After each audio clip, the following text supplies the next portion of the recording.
Alkitab memiliki atau sebagai otoritas pedoman tertinggi dalam kehidupan kita.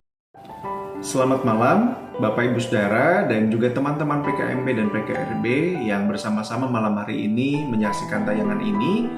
Nah, tayangan ini dilatar belakangi oleh sebuah konten dari seorang pastor gondrong yang cukup menjadi viral beberapa hari yang lalu atau beberapa minggu yang lalu, karena isi konten beliau, orang tersebut menyatakan bahwa ada banyak orang yang masuk ke surga, lalu satu persatu orang itu dicatat oleh malaikat dan ditempatkan di lantai atau ruangan-ruangan tertentu dengan nomor mereka. Dan ada satu pesan yang disampaikan oleh malaikat ini kepada orang yang masuk dari berbagai agama. Jangan bilang-bilang di lantai nomor 8, karena di lantai nomor 8 itu ada orang Kristen. Dan mereka menganggap, orang Kristen ini menganggap bahwa hanya mereka yang masuk dalam kerajaan surga. Jadi konten itu sebenarnya menyatakan bahwa semua orang memiliki cara dan jalannya masing-masing untuk tetap tujuannya satu adalah ke surga. Tentu itu menjadi kontroversial dan bahkan sebenarnya saya tidak sedang ingin mempertentangkan atau memperdebatkan tentang konten itu, tapi kita akan bersama-sama melihat apa sih yang sebenarnya diajarkan oleh Alkitab. Pastor Gondrong ini sudah mengklarifikasi dan berkata bahwa konten itu hanya sebuah bercandaan, tetapi menjadi sebuah polemik yang cukup menegangkan di antara anak-anak muda Kristen. Sebelumnya kita berdoa. Bapa, malam hari ini kami rindu untuk mengerti, memahami status dan posisi kami sebagai orang Kristen. Kami rindu Engkau memberkati kami sehingga apa yang kami percaya selama ini adalah sebuah kebenaran yang mutlak, bukan berdasarkan perasaan dan pemikiran kami semata, tetapi pimpinan daripada Roh sendiri. Di dalam nama Tuhan Yesus pimpin kami. Amin.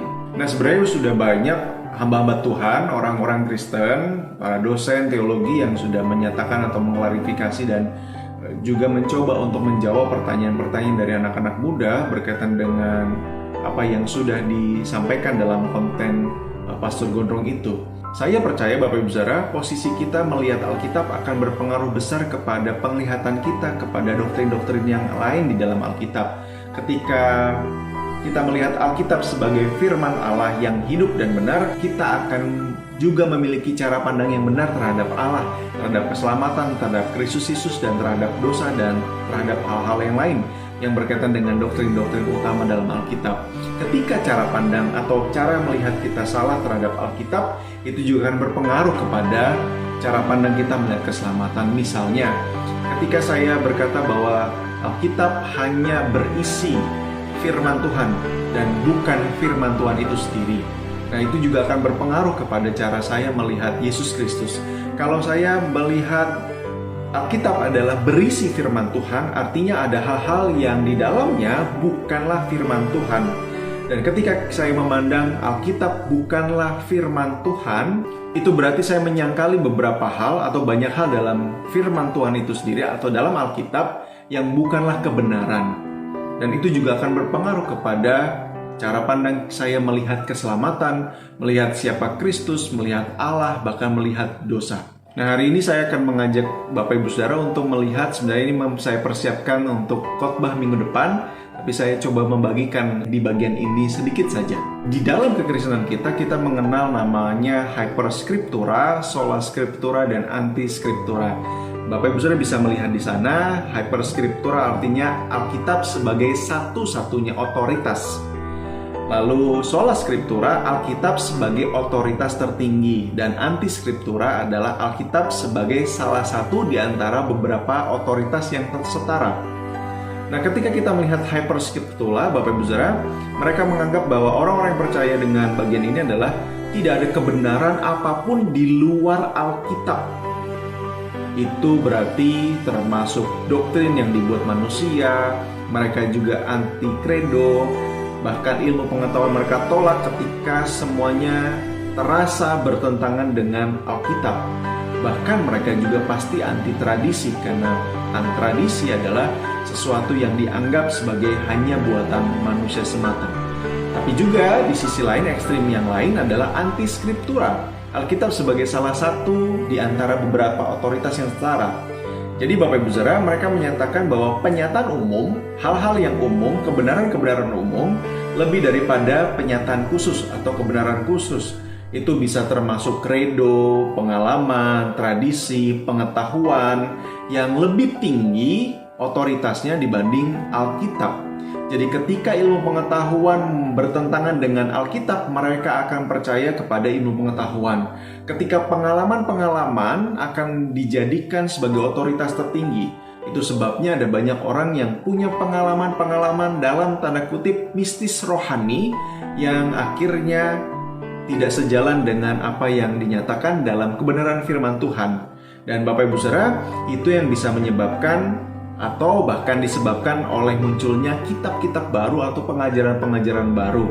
Dan inilah posisi ketika seseorang memandang salah Alkitab. Nah, posisi kita di mana? Posisi kita ada yang di tengah, di sola scriptura. Alkitab sebagai otoritas tertinggi. Otoritas lainnya itu diakui hanya sejauh ia tidak bertentangan dan tunduk kepada Alkitab. Jadi Bapak Ibu Saudara, maksudnya adalah kita mengakui, orang baptis secara khusus mengakui ada otoritas-otoritas lain.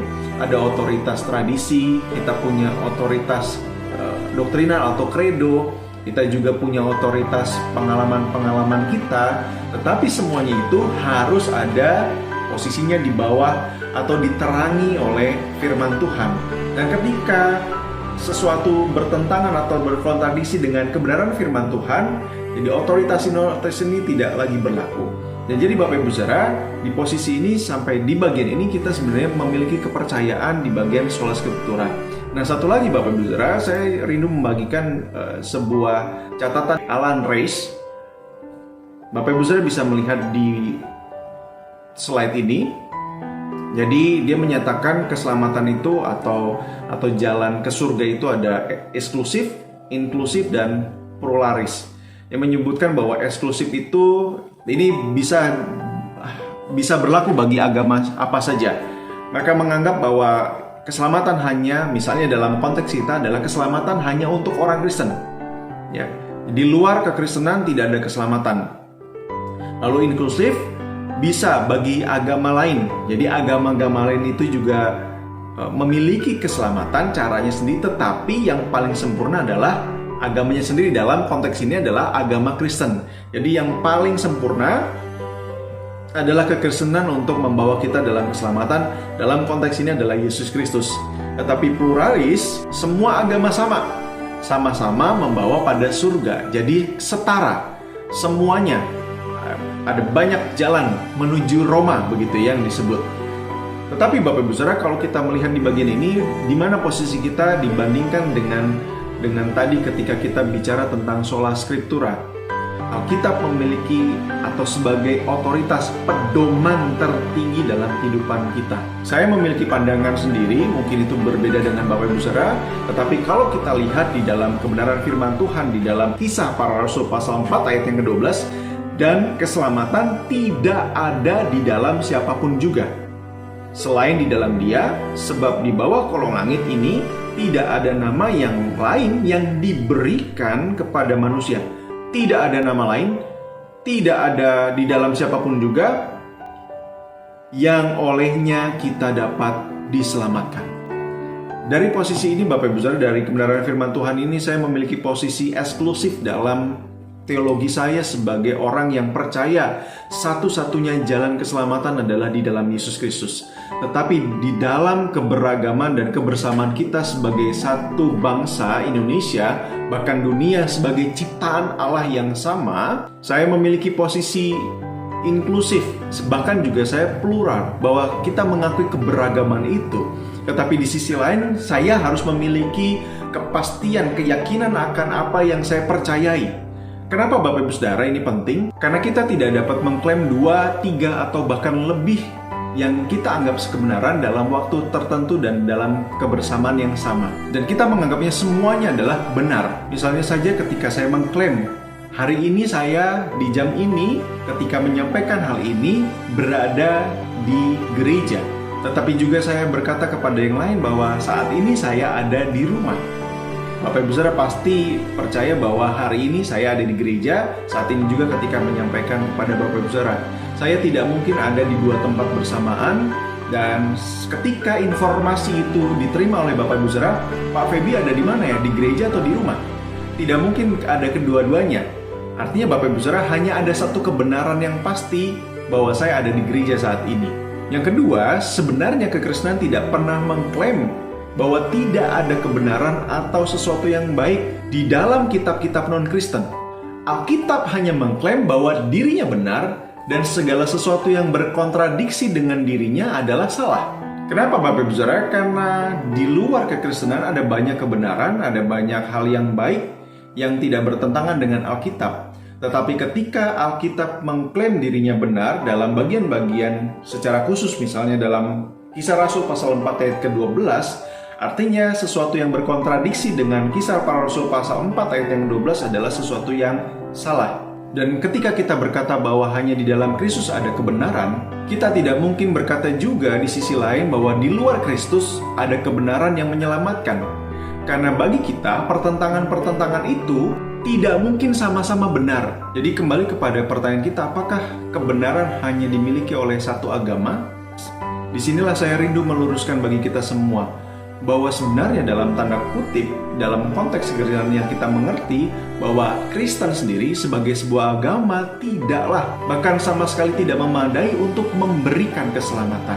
Karena bagi kita sendiri, bukan agama Kristenlah yang menyelamatkan, melainkan kepercayaan kita kepada Kristus Yesus sebagai satu-satunya jalan yang sempurna yang Tuhan berikan kepada kita untuk mencapai kepadanya. Oleh karenanya, dalam konteks ini kita perlu menjadi eksklusif dengan apa yang sedang kita percayai. Kalau tidak, Bapak Ibu Saudara, ini juga cukup berbahaya dan sangat berbahaya ketika kita ragu-ragu dengan apa yang sedang kita percaya. Apakah ketika kita percaya Kristus menyelamatkan atau tidak? Tetapi di sisi lain, kita juga perlu inklusif ketika kita bersama-sama dalam keberagaman dan kebersamaan dengan saudara-saudara kita yang lain. Dan itu juga yang perlu kita renungkan dalam keberagaman kita, bahkan di dalam kekristenan itu sendiri. Ada berbagai banyak denominasi, tetapi sama seperti yang Alkitab katakan, kepelbagaian denominasi, kepelbagaian perbedaan itu bukanlah menjadi penghalang dalam kesatuan kita secara rohani. Supaya apa? Supaya dunia percaya bahwa Yesuslah Kristus, Tuhan dan Juru Selamat.